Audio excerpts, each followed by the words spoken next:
Well, hello, everyone, and welcome to this week's edition of Ridin the Storm Out. Well, today we have a very special program for you. And actually, the idea came from our last Liberty Pastors Boot Camp that we just completed up in Tulsa, Oklahoma. You know, we are seeing a lot of the things that we had read in Orwellian dystopia or Huxley dystopia of what the ideal tyrannical government should look like. When you read those books in high school or college or at some point in time, you saw the strategies that were being implemented by Big Brother, so to speak, in order to gain control of the way that we think. Because before a tyrant can control your body, can enslave you physically, they first have to enslave you mentally. And there are specific strategies that are employed. First of all, they have to nationalize education. That's one thing. Second thing, they have to control the flow of information through the media. Then also, they want to rewrite history. They use slogans and things like that. Quite frankly, things that we are seeing each and every day that we live now. And one of the things that they do is project. They project on you or accuse you of things that they're actually doing or are guilty of. Boy, when we've seen all the claims of big government tyranny, and we look back over the Trump administration, who was more hands-off, lower taxes, wouldn't be drawn into a war in Syria, and now you see the current administration that literally wants to legislate everything from D.C., we can see the accusations that they throw on us. Quite frankly, they're guilty of. And another thing that you'll see in Orwell's 1984 was that they would rewrite history and redefine words. For example, one of the slogans was "Slavery is freedom," and that was one of the slogans from Big Brother.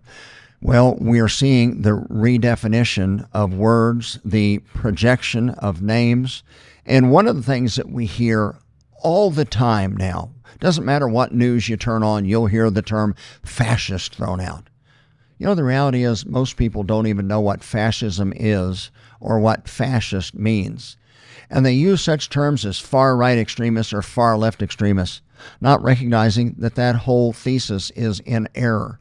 There's actually total government on one end and no government on the other. So far-right would actually be no government.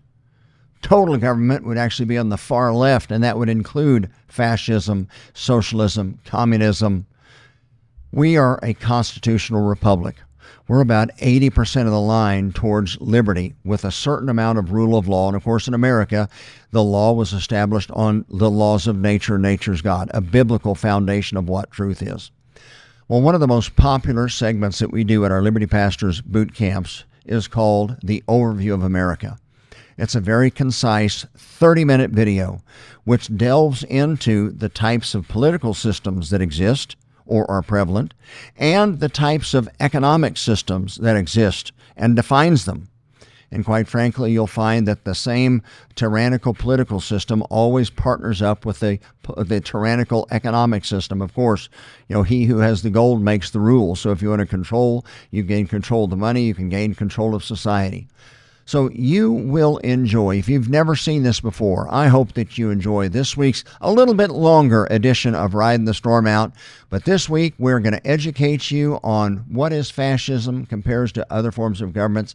We'll also talk about the economic differences as well. So enjoy Overview of America, and we'll catch you next time on next week's Ridin the Storm Out. Until then, enjoy.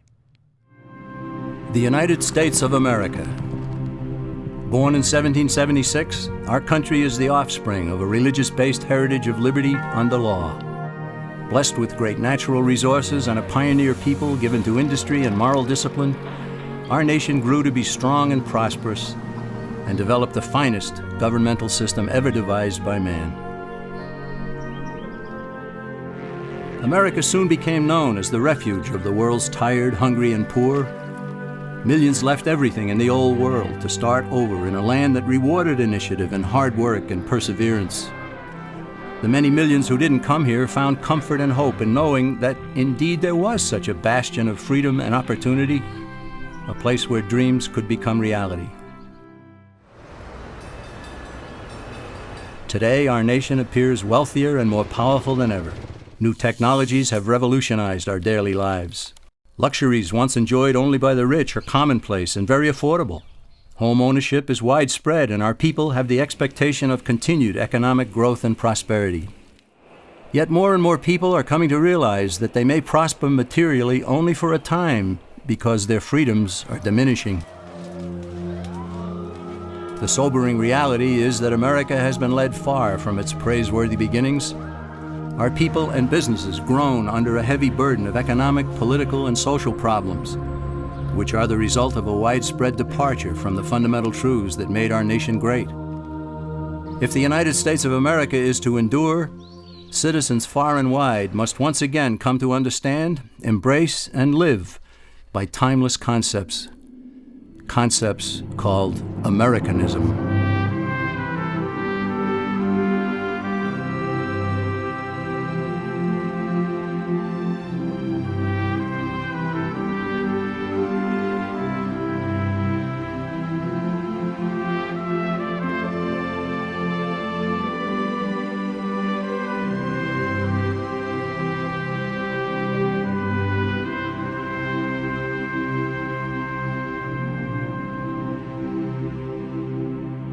What made America great and set it apart from other lands?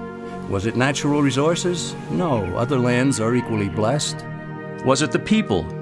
No, the people who built America came from elsewhere. Was it government planning and wisdom that spurred our nation to such heights? No again. It wasn't what government did that made America great. It was what government was prevented from doing that made the difference. What set America apart from other lands was freedom for the individual. Freedom to work, to produce, to succeed, and especially to keep the fruits of one's labors. America became great precisely because the stifling effect of too much government had been prevented. However, freedom in America was not totally unrestrained. Americans overwhelmingly chose to limit their actions with moral codes such as the Ten Commandments, personal morality, and limited government. It's a combination that characterized America and made it the envy of the world.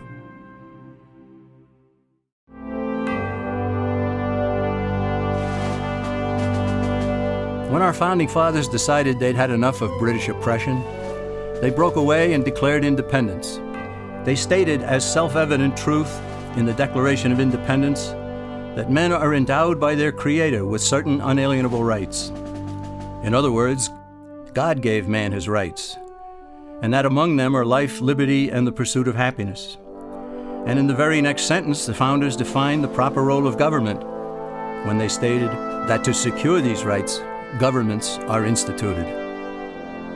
This is the entire philosophical base of our nation. Here, the government cannot legitimately redistribute the wealth, assume power over the people's lives, and dominate man's existence with oppressive taxation, regulations, and controls. According to the founders, government was to be a negative force, which leaves people alone. Its sole function is to protect citizens from one another and from foreign governments, and especially from their own government itself. The founders did not create a government to be a positive force, to do things for people, to take from some, to give to others. They understood that when a government starts doing something for one citizen, it has to take from another to do so. And in the process, it gains control over both.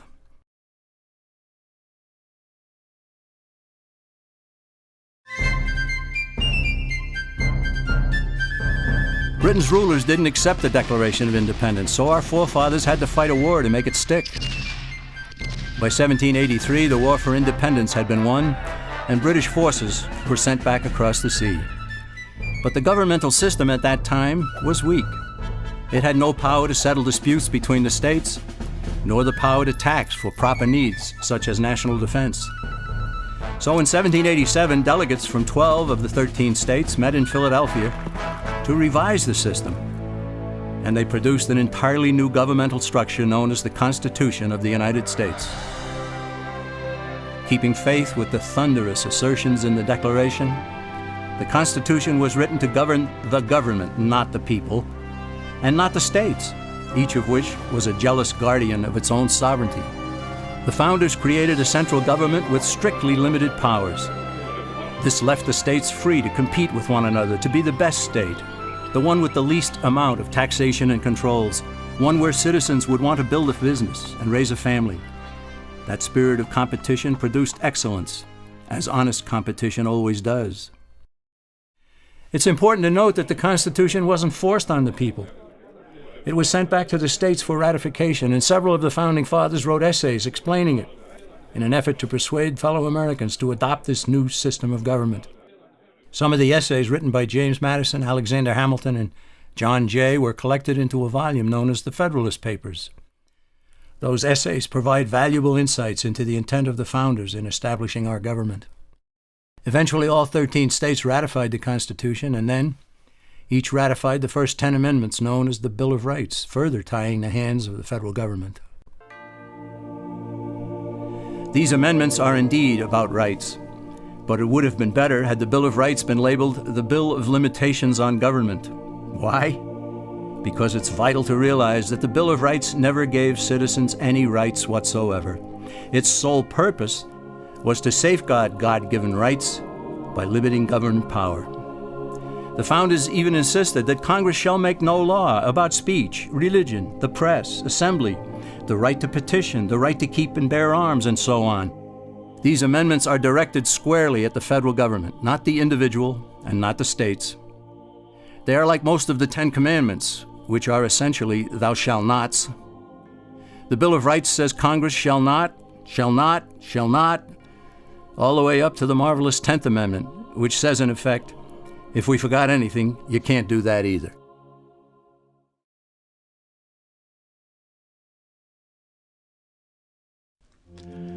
When Benjamin Franklin exited the Constitutional Convention, he was asked by a woman, "Sir, what have you given us?" His immediate response was, "A republic, ma'am, if you can keep it." Yet most Americans today have been persuaded that our nation's governmental system is a democracy and not a republic. The difference between these two is essential in understanding Americanism and the American system.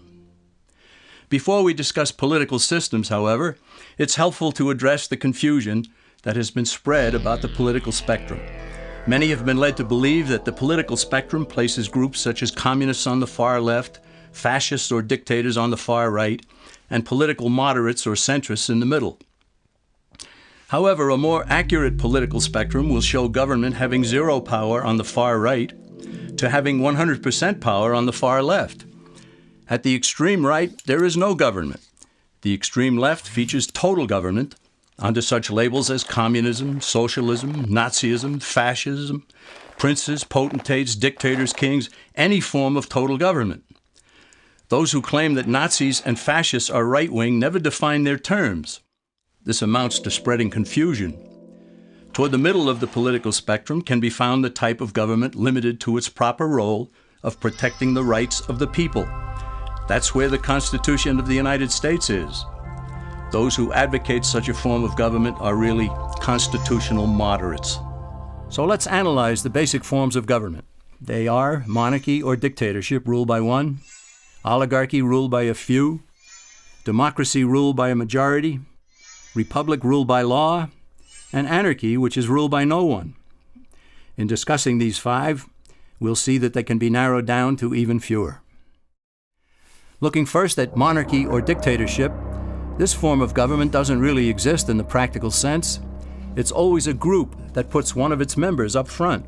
A king has his council of nobles or earls, and every dictator has his bureaucrats or commissars, the men behind the scenes. This isn't ruled by one, even though one person may be the visible leader. It's ruled by a group. So let's eliminate monarchy, dictatorship, because it never truly exists. Oligarchy, which is ruled by a group, is the most common form of government in all history, and it is the most common form of government today. Most of the nations of the world are ruled by a powerful few, and therefore oligarchy remains. At the other end, we find anarchy, which means without government. Some people have looked over history and found that many of its worst crimes were committed by governments, so they decided that having no government might be a good idea. But this is a mistake, because as the ancient Greeks stated, without law there can be no freedom. Our founding fathers agreed and held that some amount of government is a necessary force in any civilized, orderly society. In a state of anarchy, however, everyone has to guard life, liberty, and property, and the lives of family members. Everyone must be armed, and movement is severely restricted because one's property has to be protected at all times. Civilized people have always hired someone to do the guarding, a sheriff, a police force, or some branch of government. Once law enforcement was in place, the people were freer. They could leave their property, work in the fields, and so on. In short, the proper amount of government makes everyone freer. There are some who advocate anarchy, however, not because they want no government, but because they don't like what they have. They use anarchy as a tool for revolutionary change. The condition of anarchy is very much like a vacuum where something rushes in to fill it. These calculating anarchists work to break down the existing government with rioting, killing, looting, and terrorism. Tragically, the people living in such chaos often go to those best able to put an end to it and beg them to take over and restore order. And who is best able to put an end to the chaos? The very people who started it. The anarchists who created the problem then create a government run by them, an oligarchy, where they have total power. This is exactly what happened in Russia that led to Lenin taking total power, and in Germany, where Hitler's brown shirts created the chaos that brought him to power. But anarchy isn't a stable form of government. It's a quick transition from something that exists to something desired by the power-hungry. It's a temporary condition, and because it isn't permanent, we eliminate it as well. The word democracy comes from two Greek words, demos, meaning people, and kratein, meaning to rule. Democracy, therefore, means the rule of the people, majority rule. This, of course, sounds good, but suppose the majority decides to take away one's home, or business, or children. Obviously, there has to be a limit. The flaw in democracy is that the majority isn't restrained. If more than half the people can be persuaded to want something in a democracy, they rule. What about republic? Well, that comes from the Latin, res meaning thing, and publica meaning public. It means the public thing, the law.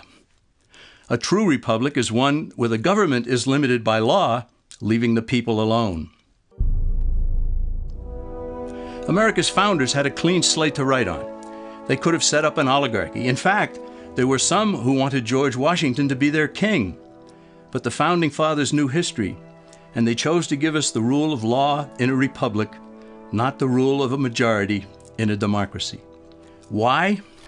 Let's demonstrate the difference in the setting of the Old West. Consider a lynch mob in a democracy. 35 horseback riders chase one lone gunman.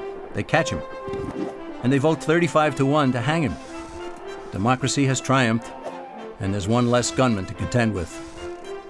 Now consider the same scenario in a republic. The 35 horseback riders catch the gunman and vote 35-1 to hang him, but the sheriff arrives, and he says, "You can't kill him. He's got his right to a fair trial." So they take the gunman back to town. A jury of his peers is selected, and they hear the evidence and the defense, and they decide if he shall hang. Does the jury even decide by majority rule? No, it has to be unanimous, or he goes free. The rights of the government aren't subject to majority rule, but to the law. This is the essence of a republic. Many Americans would be surprised to learn that the word democracy does not appear in the Declaration of Independence or the U.S. Constitution, nor does it appear in any of the constitutions of the 50 states. The founders did everything they could to keep us from having a democracy. James Madison, rightly known as the father of the Constitution, wrote in essay number 10 of the Federalist Papers, "Democracies have ever been spectacles of turbulence and contention, have ever been found incompatible with personal security or the rights of property, and have in general been as short in their lives as they have been violent in their deaths." Alexander Hamilton agreed, and he stated, "We are a republican government. Real liberty is never found in despotism or in the extremes of democracy." And John Adams, a signer of the Declaration of Independence, stated, "Democracy never lasts long. It soon wastes, exhausts, and murders itself." The founders had good reason to look upon democracy with contempt, because they knew that the democracies in the early Greek city-states produced some of the wildest excesses of government imaginable.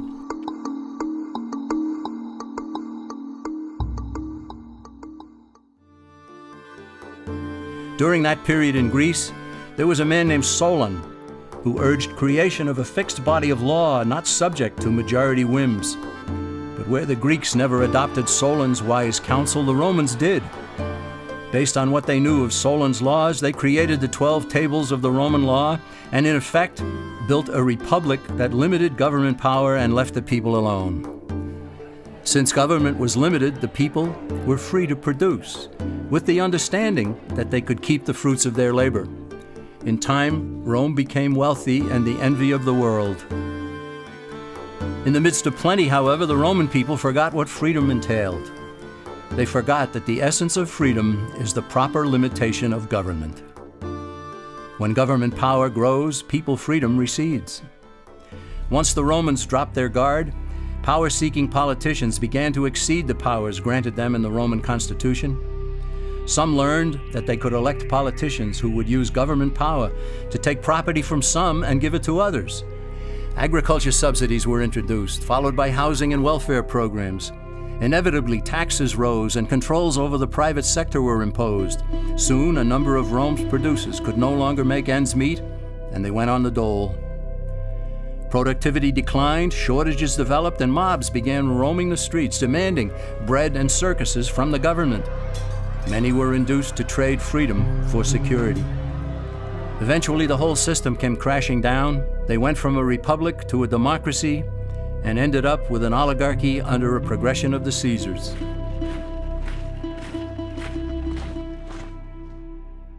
Thus, democracy itself is not a stable form of government. Instead, it is the gradual transition from limited government to the unlimited rule of an oligarchy. Knowing this, we as Americans are ultimately left with only two choices. We can keep our republic, as Franklin put it, or we will inevitably end up with an oligarchy, a tyranny of the elite.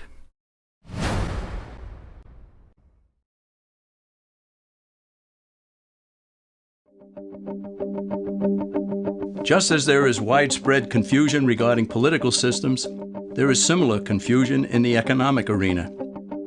All during the 20th century, Americans were led to believe that there was a great struggle going on between capitalism and the communist world. Undoubtedly, a struggle existed, but the real adversaries were rarely identified properly. No discussion about economic systems will make sense without first defining terms. And one of the most basic terms in economics is capital, whose definition is the means of production. To illustrate what capital is, let's consider a very simple economy.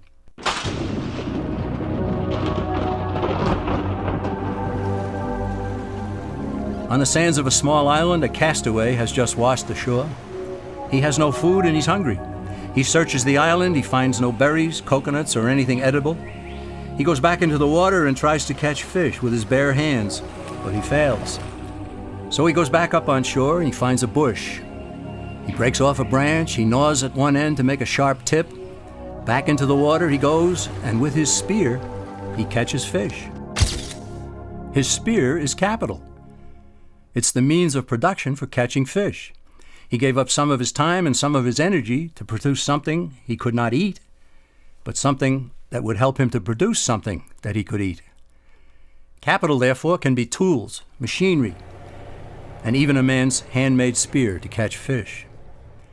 Such being the case, consider that the communists in the former Soviet Union, as well as in China and Cuba, have always used tools and machinery. Officials there even view people as capital. Therefore, by strict definition, are not communists capitalists? For that matter, isn't everyone a capitalist? And so, is not every economic system a capitalist system? What then is the difference between what the communist system is and what the American capitalist system is supposed to be? The difference is ownership of the capital. Is the system monopolistic, state-controlled capitalism, or is it competitive, free enterprise capitalism? It is between these two opposing economic systems that a battle has always raged. Before we proceed, let's also define free market. Basically, it's a self-regulating system in which all parties are completely free to transact with one another. But where force, fraud, or injury damages one party, the government's role is only to punish those who commit such offenses and to vindicate the rights of the other party. This protects the integrity of the free market, or free enterprise system, without intervening in it. The term private property also needs clarification, for private ownership and control of property is a key component in the free enterprise system. In order for ownership of property to be full and complete, all four of its aspects must be met. These are title, control, use, and the ability to dispose of what a person owns. In a free market economy, these aspects are unrestrained, so long as the owner does not infringe on the legitimate rights and claims of others.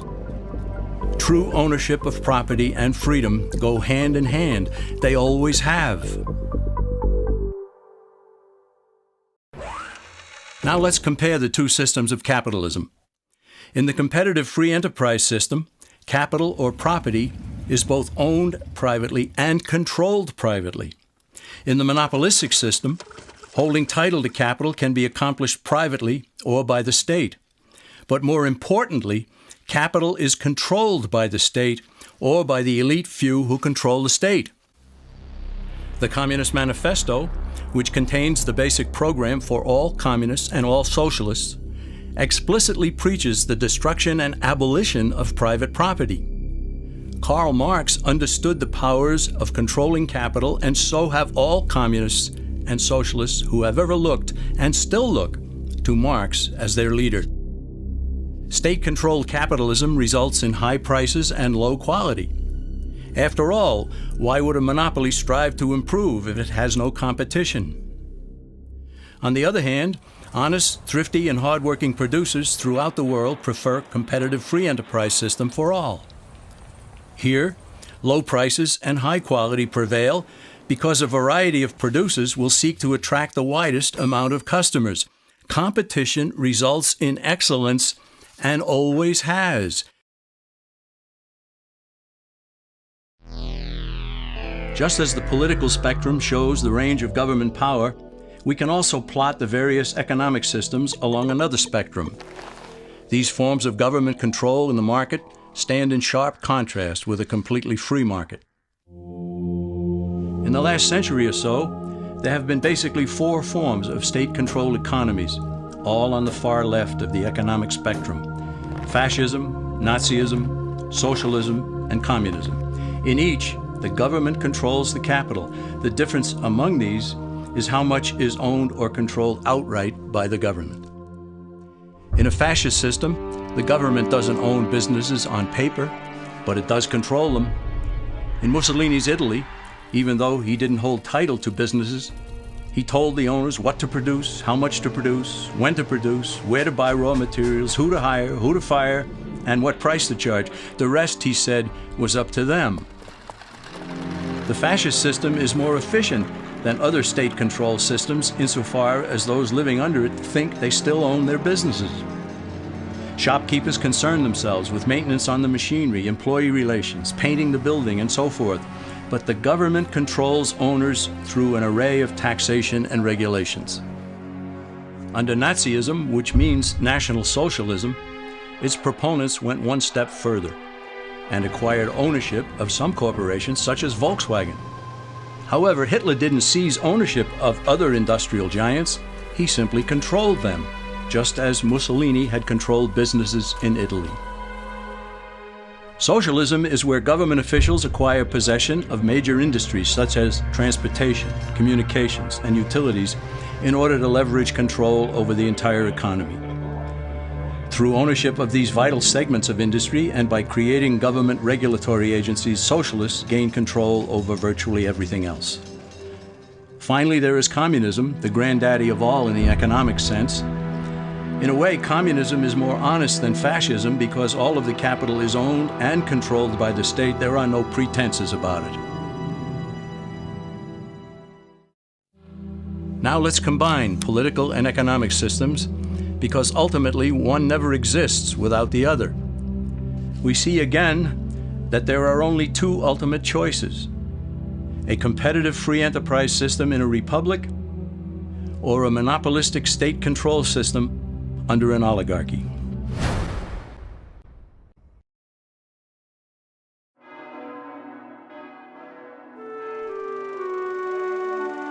A moral people have always been a vital element of America's strength. The Founding Fathers well understood the biblical teaching that righteousness exalteth a nation. They also knew that expecting a free market economy and limited government under a republic to endure without morality was expecting the impossible. James Madison cautioned that limited government alone was inadequate for our nation. And John Adams observed, "Our Constitution was made only for a moral and religious people. It is wholly inadequate to the government of any other." George Washington stated, "Reason and experience both forbid us to expect that national morality can prevail in exclusion of religious principle." Yet there are people today who think that liberty is license and that morality is unimportant or irrelevant to politics and economics. But as Benjamin Franklin added, only a virtuous people are capable of freedom. As nations become corrupt and vicious, they have more need of masters.